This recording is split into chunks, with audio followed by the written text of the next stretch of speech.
just for the record, the fact that she intentionally is wearing a cross and unbuttoned her blouse to make sure the jury sees, ladies and gentlemen, I am a Christian. I am a woman of God. I believe in God. I am an honest woman. I am a churchgoer. I pray. I go to church on Sundays. All of that is encompassed with that whole make sure you see my cross.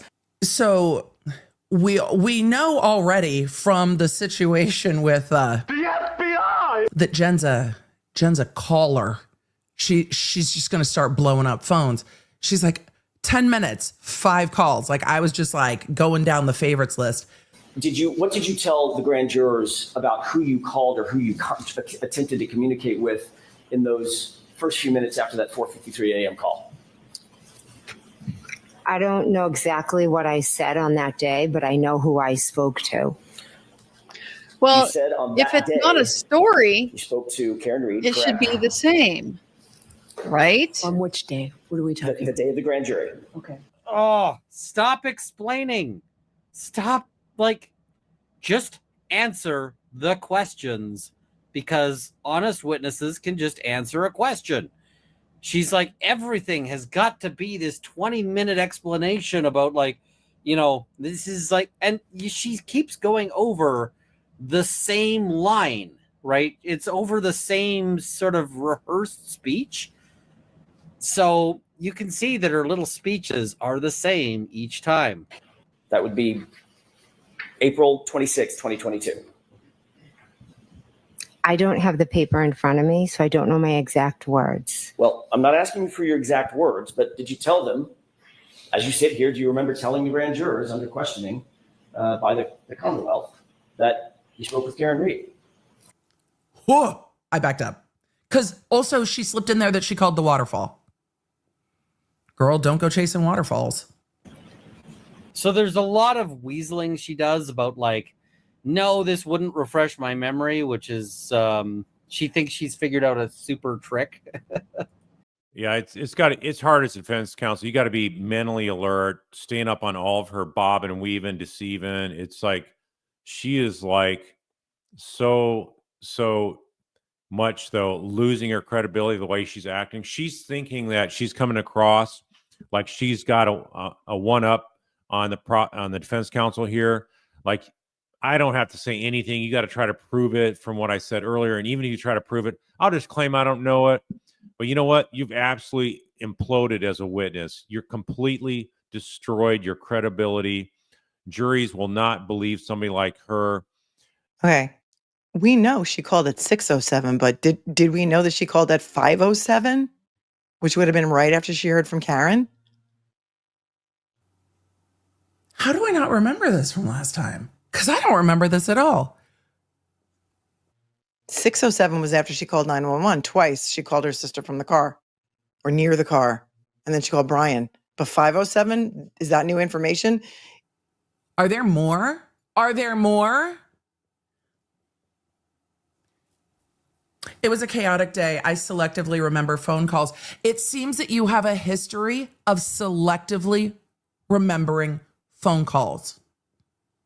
Because when the motherfucking FBI was at your door and they said, who did you speak to in the 10 minutes?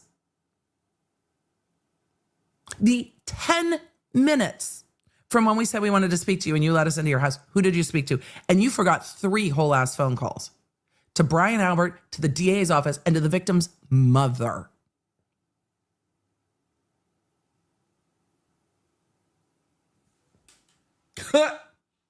Good luck with the rest of this cross. I spoke with Karen Reed that morning. Again, I've been at many grand juries and different things. So to remember specifically, I don't remember specific questions and specific answers. But yes, Karen Reed did call me that morning on Kaylee's phone. The only question I have now is the jury where we're at or not? But I think after the FBI phone calls, maybe they're like, babe, you forget a lot of people that you call and they seem like big people. Well, I'm asking because you're asking specific questions about what I said on a specific day. And depending on who's asking the question, they ask questions in a different manner. So the answer is always going to be the same. If you ask me who I spoke to, I'm always going to tell you I spoke to Miss Reed and Julie. Much later. Finished? That answer? Are you finished? am. He said. Are you finished with that answer? Let's move on. With, I'm trying. All right. When the Commonwealth AJ, there it is.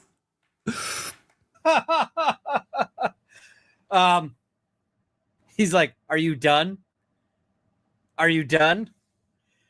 This sort of what I think is very important for this is a 38-second call had enough information to convey, like, to tell Jen if she wants to bring him come on over here looking for him, delay at least an hour. We need time to try to get this thing under control. No. And then you testified at a grand jury, not hours or days later. You testified at a grand jury months later, correct?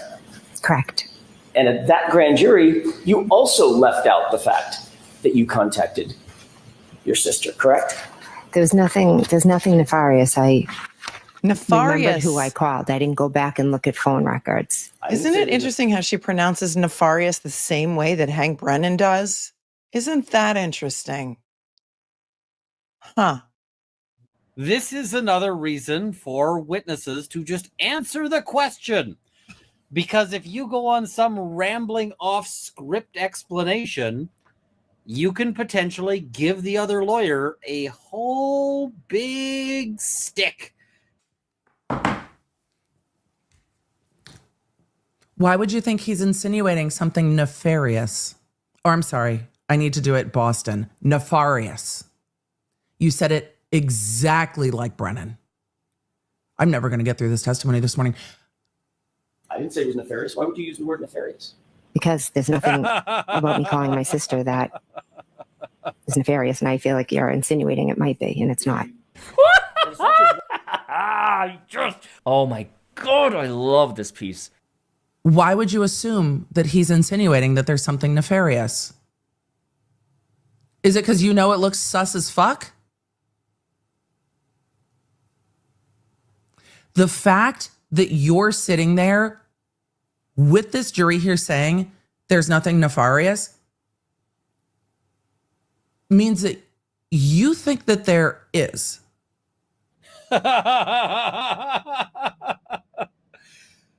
In her over-explaining, she hands Jackson the word nefarious. She just hands it to him. She just gives it to him on a platter, and he's like, oh, the thing is that Jackson couldn't have said, hey, that's nefarious. That would have actually been improper for Jackson to do. It would have been objected to. But once she gives him nefarious, once she serves that up like on a nice platter and takes off the cloche at the top, sets it down, he's like, oh, we're eating. You know, we're gonna have a whole big meal of nefarious. Because generally witnesses will just say, I forgot. I wish I hadn't, or whatever. When did you remember? Because you don't need to get your phone records from fucking Verizon to know who you called. Unless your call log on your phone was rehomed. That is. I've backed up. I can't believe. I can't. The jury will be the judge of that, won't they? Later that morning of January 29th. But by the way, I'm also going to say this particular frame right here is like a whole vibe right here, because she is staring like death at this guy while also flaunting the cross. And I'm like, that is a vibe.